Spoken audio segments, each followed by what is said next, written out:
요한복음 8장 1절부터 11절 말씀 함께 읽습니다. 예수는 감람산으로 가시다 아침에 다시 성전으로 들어오시니 백성이 다 나오는지라 앉으사 저희를 가르치시더니 서기관들과 바리새인들이 간음 중에 잡힌 여자를 끌고 와서 가운데 세우고 예수께 말하되 선생이여 이 여자가 간음하다가 현장에서 잡혔나이다. 모세는 율법에 이러한 여자를 돌로 치라 명하였거니와 선생은 어떻게 말하겠나이까? 저희가 이렇게 말하면 고소할 조건을 얻고자 하여 예수를 시험함이로라. 예수께서 몸을 굽히사 손가락으로 땅에 쓰시니 저희가 묻기를 맞이 아니하는지라. 이에 일어나 가라사대 너희 중에 죄 없는 자가 먼저 돌로 치라 하시고 다시 몸을 굽히사 손가락으로 땅에 쓰시니 저희가 이 말씀을 듣고 양심의 가책을 받아 어른으로부터 시작하여 젊은이까지 하나씩 나가고 오직 예수와 그 가운데 섰는 여자만 남았더라. 예수께서 일어나사 여자 외에 아무도 없는 것을 보시고 이르시되 여자여 너를 고소하던 그들이 어디 있느냐? 너를 정죄한 자가 없느냐? 대답하되 주여 없나이다. 예수께서 가라사대 나도 너를 정죄하지 아니하노니 가서 다시는 죄를 범치 말라 하시니라. 아멘. 할렐루야. 오직 예수 마라나타.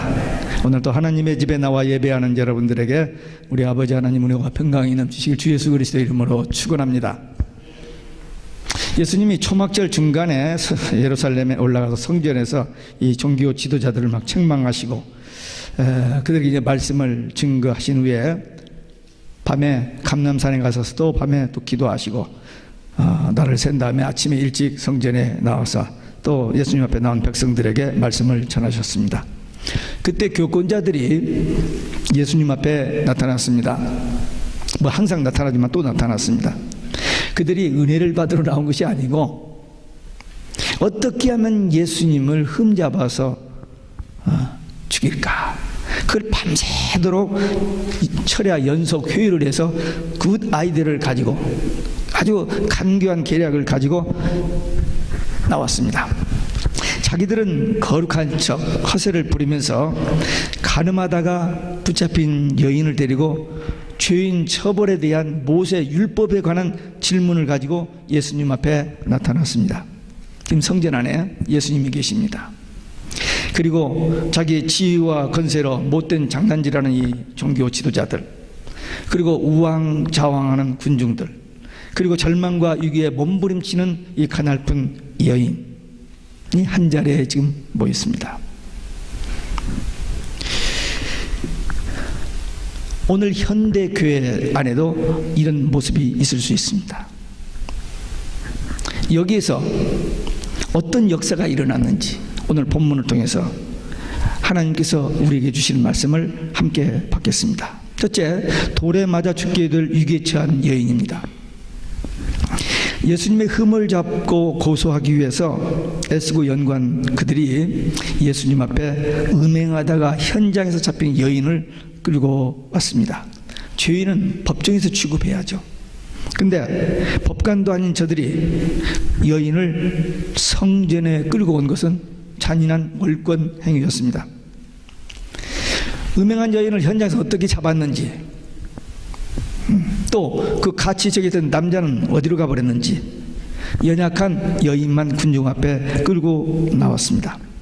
더군다나 성전 안에 예수님이 지금 하나님의 말씀을 전하고 있는 그 앞에 끌고 와서 사람들 앞에 이렇게 수선을 피우는, 지금 오늘 이게 예배를 드리는데 저기서 어떤 사람들이 몇시 누구를 끌고 막 소리 지르면서 그냥 돌에 손을 쥐고 막 이렇게 흥분해가지고 들어온다고 한번 생각을 해보세요.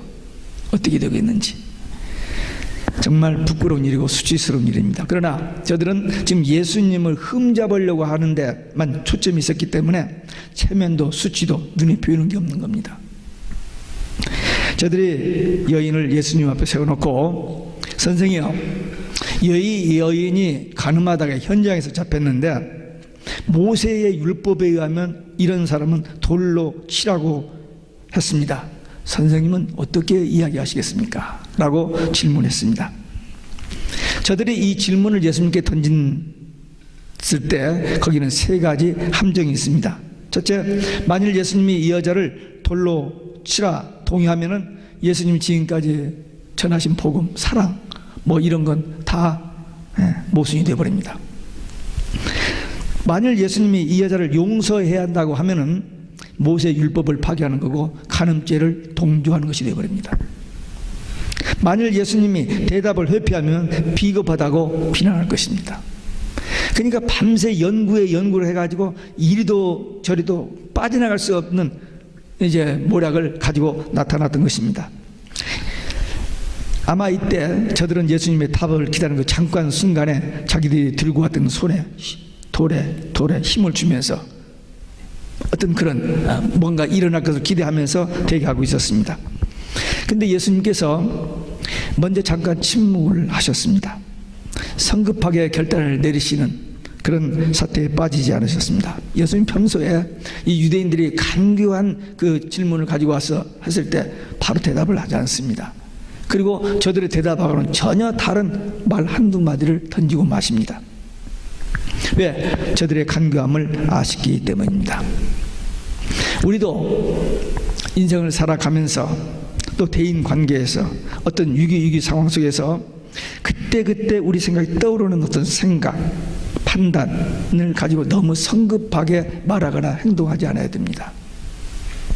감정이 적해지면은 그것이 잘못될 수가 많고 자기도 상처를 주고 다른 사람에도 상처를 주고 이 일을 더 워스하게 더 못되게 만들어버리는 경우가 많습니다. 그래서 한 번 더 생각하고 3, 4 이런 말 있죠. 한 번 더 생각하고 말하는. 무엇보다도 우리는 예수 믿는 사람들입니다. 하나님 살아계신 것을 믿습니다. 또 그 하나님이 우리의 하는 행동, 말 다 보고 듣고 알고 계신다는 사실을 믿기 때문에 내 생각대로 내 말대로 하지 말고 하나님의 말씀과 성령의 인도하심을 받아야 돼요. 그러기 위해서 늘 말씀과 기도로 성령 충만함, 주님과 깊은 영적인 교제 속에 있어야 이런 일들이 이루어지지, 그냥 예수님 하나님 다 잊어버리고 있다, 어떤 위기당했을 때만 주여 한다고, 물론 급할 때는 주여 그 말 한마디도 기특해서 응답해 줄 수가 있습니다. 그러나 평소에 주님과 깊은 영적인 교제 속에 있을 때에 어떤 위기가 올 때 우리는 정직하게 믿음으로 바로 살려고 하지만 어둠의 영들이 우리를 이모저모로 시험하고 우리를 넘어뜨리려고 하는데, 그때 어떻게 할 수 없는 그런 상황에서도 하나님이 주시는 지혜, 또 하나님이 주시는 어떤 그 깨달음, 그래서 말과 행동을 통하여 하나님께 영광 돌리고 우리가 복되고 또 다른 사람들에게도 은혜가 되는 그런 승리의 삶을 살게 될 줄로 믿습니다. 두 번째, 오직 예수님 앞에 홀로 남은 여인입니다. 예수님을 고소하던 저들의 속마음을 아시는 예수님께서 가볍게 대답하실 리가 없습니다. 예수님이 침묵으로 답을 하셨습니다. 격언에 그런 말이 있어요. 침묵도 답이다. 웅변은 은이고 침묵은 금이다 하는 말이 있습니다. 우리는 너무 성급해요. 너무 조급합니다. 그냥 팍 일어나죠. 안 일어나는 사람도 있겠죠. 느긋한 사람도 있습니다만 대부분이 한번 탁 건들면 턱 일어나기 보통입니다.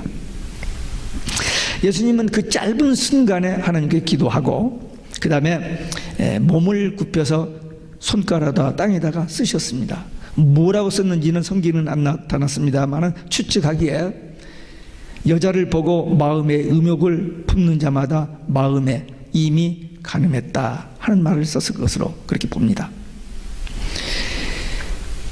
그러니까 저들이 그걸 보는 순간 자기들이 마음에 찔리는 거예요.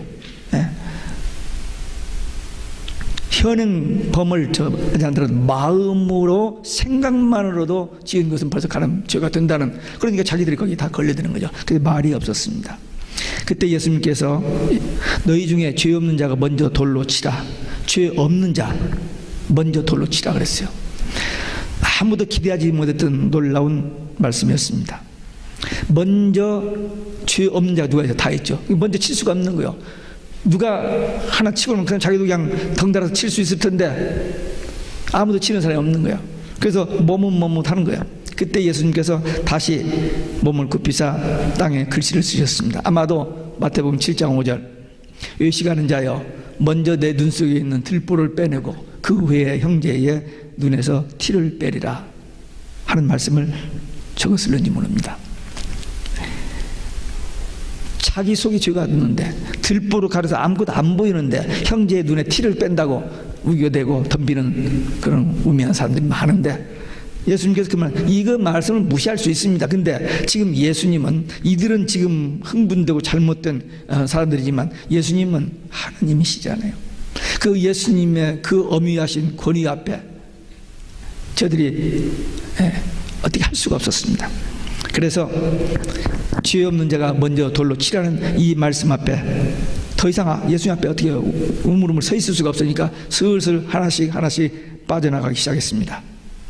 성전에 들어올 때는 때를 지어서 손에 돌을 쥐고 막 흥분해가지고 우싸우싸 하면서 한판 벌리겠다고 덤볐던 그들이지만, 주님의 권위 앞에 비하여 성전을 나갈 때는 배장편처럼 한 사람 한 사람 슬금슬금 빠져나갔는데 하나도 남김없이 다 도망가 버렸습니다. 성경 보니까 하나도 안. 그래도 자기가 뭔가 해보겠다고 버티고 있는 사람이 하나도 없이 다 도망가 버렸습니다. 강팍한 사람 마음을 녹이는 데는 우리의 언변, 우리의 설득으로 되지 않습니다.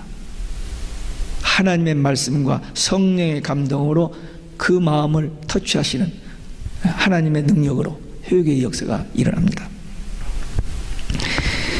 우리가 신앙생활을 하다 보면은 기도할 때 평소에 하지 않는 기도가 나갈 때가 있어요. 늘 평소에 하던 기도가 아니고 전혀 생각 밖의 기도가 나갈 때가 있어요. 그게 성령께서 시키시는 기도입니다. 어떤 어려운 상황 속에 져 있는데 어떻게 할 수 없는데 그때 하나님께서 퍼뜩 지혜를 주신다든지 하나님께서 어떤 깨달음을 주실 때가 있습니다. 그 감동을 받고 하는 일들은 놀랍게도 전혀 안 될 것 같은데도 그 문제가 해결되지는 그런 역사들이 있습니다. 모든 사람이 떠나고 그 여인이 오직 예수 앞에 1대1로 서게 됐습니다. 오직 예수. 한번 따라서 하시기 바랍니다. 오직 예수. 네. 성경 마태, 마가, 누가 세 복음의 공간 복음서에 예수님 변화산에서 그 사건을 똑같이 다루면서 거기 오직 예수가 3번 나옵니다. 그 요한복음에서는 이 장면에서 오직 예수가 나와요. 그리고 히브리서 7장 21절에 또 한 번 오직 예수가, 5번 오직 예수가 나와요. 1985년도에 우리 교회에서 부흥회를 하기로 됐는데 다음 목요일부터 부흥회를 하는데 전 금요일 한국에서 연락이 왔는데 비자가 안 나와서 목사님이 못 오신대요. 근데 주일날 제가 교회 가서 우리 부흥회 하자. 내가 강사하고 여러분들이 사회도 보고 또 강사 대접도 하고 부흥회하는 식으로 하자고 그랬어요. 근데 어디서 그런 제기가 나온지 몰라요. 하여튼 그래서 부흥회를 해서 1985년도 봄이었던 것 같습니다. 그때 제가 첫 설교가 마태복음 17장 1절에서 8절 이 오직 예수였습니다. 변화산 상에. 하여튼 그때부터 어떻게 해서 오직 예수 해가지고 30년 동안 지금 오직 예수를 하고 있습니다. 생각하면 생각할수록 제가 책을 많이 안 썼어요. 설거지 2권밖에 안 했는데 하나는 오직 예수 7년 전 그리고 지난번에 영원한 복음 계시록이 된 설교 2권 썼는데 하여튼 오직 예수를 하다 보니까 이게 제 피 속에서도 이 오직 예수 신앙이 흐른다 저는 그렇게 봅니다. 왜? 하루에도 몇 번씩 하는지 몰라요. 왜? 인사를 할 때 전화할 때 저는 안녕하셨어요 이런 전화가 거의 없습니다. 전부 오직 예수로. 길거리에서 저를 아는 사람이 만나면 오직 예수로 인사를 하지 절대로 그동안 안녕하세요 이런 인사가 저는 없습니다. 네. 오직 예수. 왜? 오직 예수님만 구원의 길, 죄에서 해방, 죽음에서 해방, 지옥권에서 해방, 천국 가는 길 오직 예수 한 분밖에 없어요. 뿐만 아니라 이 세상에서 살아가는 모든 여러 가지 어려운 문제 상황에서도 해답은 예수님께 다 있습니다. 그래서 우리 오직 예수 신앙 가야 되는데 이 여인 오직 예수님을 1대1로 만났습니다. 다 가고 친구들도 떠나고 좋아한다고 해서 정이 통했던 그 남자도 어디로 돌아가 버리고 돌로 죽인다고 막 그냥 원료되던 그 사람들도 다 떠나가고 홀로 거룩하신 예수님 앞에 서게 됐을 때에 자기의 죄된 모습을 보게 됩니다. 친구들이 비웃었을 때는 반발을 느꼈고, 애인이 도망간 것에 대해서는 미움과 증오를 느꼈고, 자기를 때리고 죽이려고 왔던 그 사람들에 대해서는 수치와 두려움을 느꼈는데, 그때 조금도 자기가 죄인이라는 것을 또 회개하는 마음, 이런 것이 없었습니다. 그냥 더 오히려 분노, 미움 이런 걸로 꽉 차 있었는데, 거룩하신 예수님 앞에 말씀 안 하시고 가만히 보고 계시는 그 주님 앞에 섰을 때에 비로소 자기가 죄인인 것을 깨닫고 회개하는 마음으로 주여라는 말이 나옵니다. 한번 따라서 하시기 바랍니다. 주여. 이 주여 우리 많이 씁니다. 기도할 때도 쓰고 찬송할 때도 많이 쓰는데, 어떤 결정적인 순간에 이러지도 못하고 저러지도 못하는 사이에 주여라는 말 한마디가 얼마나 파워풀한 말인지 모릅니다. 이 여인이 이 주여라는 신앙 고백하게 된 것입니다. 그 회개와 신앙 고백으로 죄에서 자유, 죽음에서 자유, 지옥에서 해방된 구원의 딸, 믿음의 딸이 되어버린 겁니다. 요한복음 4장에 보면은 사마리아 수가성 여인을 만납니다. 예수님께서 물 좀 달라고 합니다. 그때 이 여인이 대답한 말이, 당신은 유대인인데 어떻게 사마리아 여인에게 물을 달라고 합니까? 첫 마디가 그렇게 됐고 그랬어요. 근데 예수님께서 대화를 조금 더 이끌어갑니다. 그랬더니 주여라는 말이 나와요. 이 주여라는 말이 그냥 하는 게 아니에요. 그분이 우리 주인이라는 게, 우리 구주라는 말이지 않아요? 주여. 우리의 마음 왕자에 딱 계셔서 우리를 컨트롤해 주시고 위로해 주시고 상담해 주시고 가르쳐 주시고 생명길 복된 길로 가게 하시는 그분, 그 주여, 그 말입니다. 그 여인이 주여라고 한 다음에 그 다음에 동네에 가서 뭐라고 했어요? 내가 그리스도 예수를 만났다라고 증거했는데, 그 여자의 말을 들어줄 수 있는 사람이 아닙니다. 그 사람이, 동네 사람 관계가 사람 취급을 받지 못하는 사람이었는데, 그 말을 듣고 동네 사람이 다 나와버려. 왜? 이 사람이 변화됐지 않아요. 겉은 똑같지만 속에 누가 있어요? 예수님이, 성령님이 계시기 때문에. 말은 그 여자의 말이었지만 그 나가는 말이, 사람들이 들리는 소리는 하나님의 음성이 들렸던 거예요. 그래서 다 나오잖아요. 이 주여라는 말, 신앙 고백. 우리도 오직 예수, 이 신앙 고백으로 인하여 죄에서 해방, 죽음에서 해방, 지옥권에서 해방, 구원, 천국 가게 됐습니다. 이것이 우리가 받은 복음, 맡은 복음, 전할 복음입니다. 주님 오시는 그날까지 이 오직 예수, 마라나타 신앙 증거하는 증인 되시는 우리 모두 되시기를 주 예수 그리스도의 이름으로 축원합니다. 세 번째, 여인은 정죄받지 아니했습니다. 예수님께서 나도 너를 정죄하지 아니하노니 가서 다시는 죄를 범치 말라 하셨습니다. 예수님께서 이 여인의 죄과를 너무 그냥 가볍게 이렇게 처리해버린 것이 아닙니다. 음행죄를 경하게 보신 것이 아닙니다. 모든 인간을 죄에서 구원하시기 위하여 육신의 몸을 입고 이 땅에 오신 예수님, 메시아로 오신 예수님이 이 회개하는 자에게 죄를 선언하는 순간입니다. 예수님이 이 일을 위해서 오셨어요.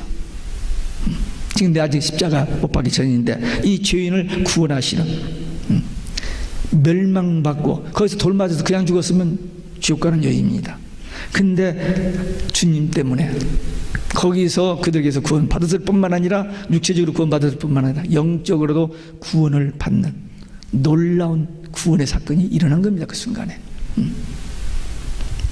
사실상 이 여인은 이미 그 사람들이 잡혀오고 또 사람들 앞에서 서게 됐고, 그래서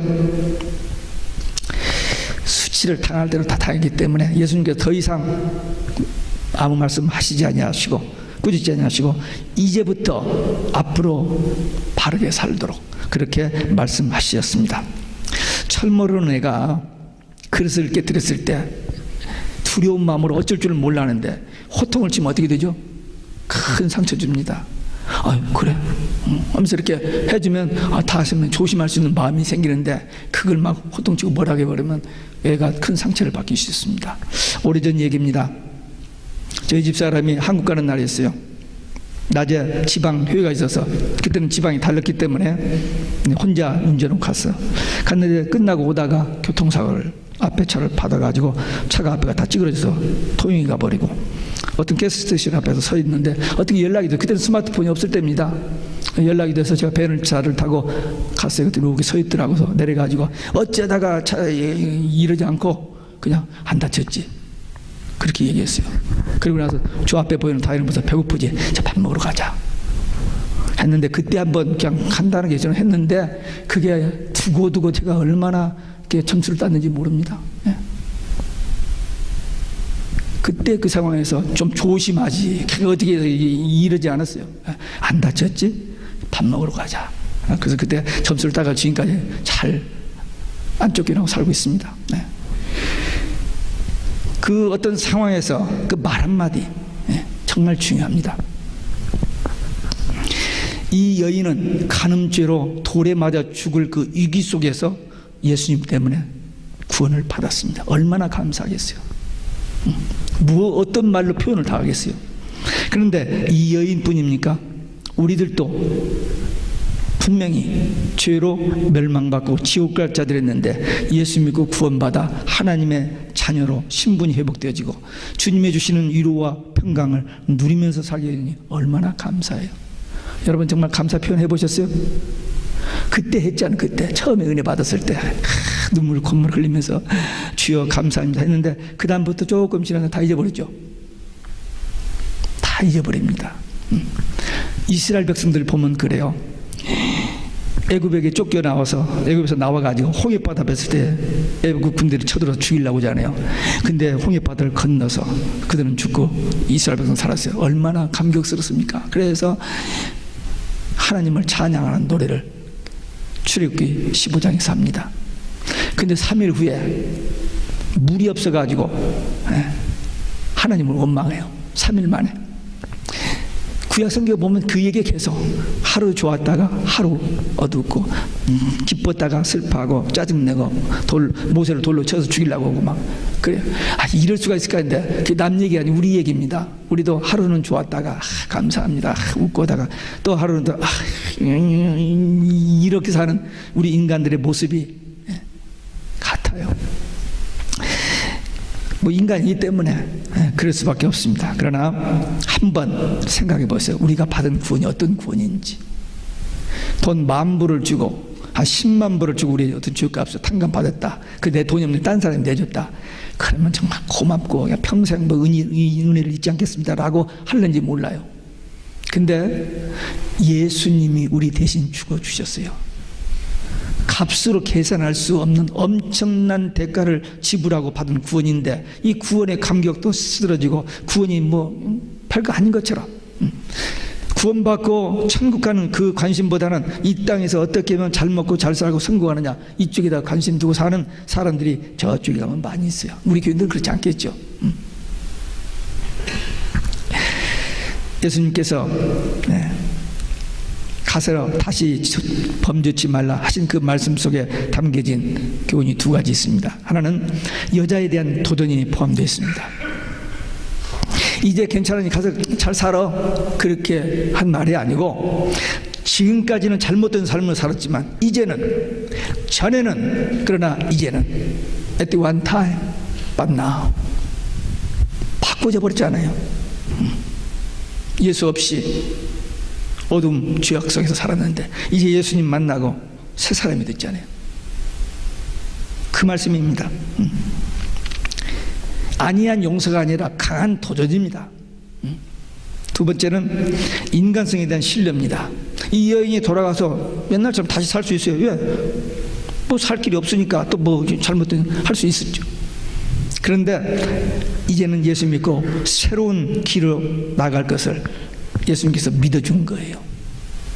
예수님께서 12제자 3년 훈련시켰습니다만 참 무능했습니다. 잘 따라다니다가 막판에 가보면 다 도망가고 막 그러잖아요. 근데도 너희들이 열흘 동안 열흘이란 말을 안 하셔. 예루살렘 떠나지 말고 마가의 다락방에 모여서 기도하라. 그러면 성령이 오는데 성령이 너에게 임하면 너희가 권능을 받고 땅끝까지 진이 되리라. 그 말씀 듣고 이들이 열흘 동안 기도하다 성령 받았어요. 그런데 그렇게 비겁했고 못났던 부족한 이 12제자와 그 120명이 그 강팍한 유대교 구약교회를 멸망, 그리고 그 무서운 노마를 멸망시키고 복음화해 버렸어요. 죽어가면서 오직 예수 신앙 하나 그거 지켰더니 하나님께서 구약교회 멸망과 노마를 멸망시키고 기독교를 세계에 전해지도록 하나님께서 일하셨습니다. 하나님께서 우리에게 이런 기대를 가지고 계십니다. 이런 신뢰를 가지고 계시고 이런 도전을 우리에게 가지고 계십니다. 너희들 아무 힘도 없어 보이고 뭐 가진 것도 없고 능력도 없고 뭐 하지만 오직 예수 신앙 하나만 가지고 다시 오실 예수님에 대한 변함없는 절개, 마라나타, 오직 주 예수여 오시옵소서, 이 신앙만 가지고 있으면 마지막 때 무서운 도전이 오고 환난이 와도 하나님께서 지켜주시고 보호하시고 승리하게 하여 주시겠다는 것이 계시록의 비밀입니다. 4대 비밀이 그거예요. 참종, 참교회, 거짓종, 거짓교회, 그게 4대 비밀인데 우리는 이 약속을 받은 사람들이고 이 복음의 비밀을 맡은 자들입니다. 큰일 많은 일 욕심 부릴 필요 없어요. 나 구원 받는 거 누가 뭐래도 내가 구원 받아야 하니까, 그래야 남도 구원할 수 있으니까 오직 예수 신앙으로 구원의 확신, 주님이 지금 내 안에 성전 쌓고 계신다는 이 사실, 내가 어디를 가든지 무엇을 하든지 주님께서 나와 함께. 세상 사람 다 떠납니다. 다 떠나요. 가장 가까웠던 사람도 때가 되면 떠납니다. 근데 예수님은 언제까지? 세상 끝날까지, 아니 언제까지? 영원토록 우리를 안 떠나세요. 네. 이 진리 하나만, 이 믿음 하나만 확고히 붙들고 하나님이 기대하시는 뜻대로, 하나님께서 우리에게 대한 소원이 있어요. 누구든지 예수 믿고 구원받도록 하는 그 소원, 주님의 지상명령이 있습니다. 가서 복음 전하여 제자 삼고 세례 주어서 믿는 자 되게 하라.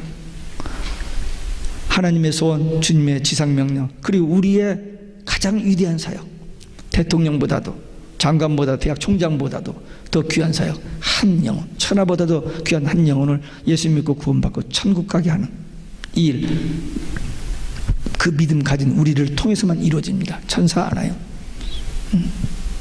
우리를 통해서만 구원받을 자들이 우리 주위에 있습니다. 지금 눈에 안 보이죠?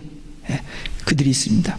기도하고 준비하고 성령의 인도 받아서 그 영혼 구원하는 그 위대한 사역에 쓰임 받다가 우리 주님 오셨을 때에 영광 중에 주님을 만나는, 그래서 천국에 들어가는 승리자들 되시기를 주 예수 그리스도의 이름으로 축원합니다. 기도하시겠습니다. 오늘 우리에게 주신 말씀, 받은 말씀 가지고 하나님 앞에 결단의 기도 함께 드리시겠습니다.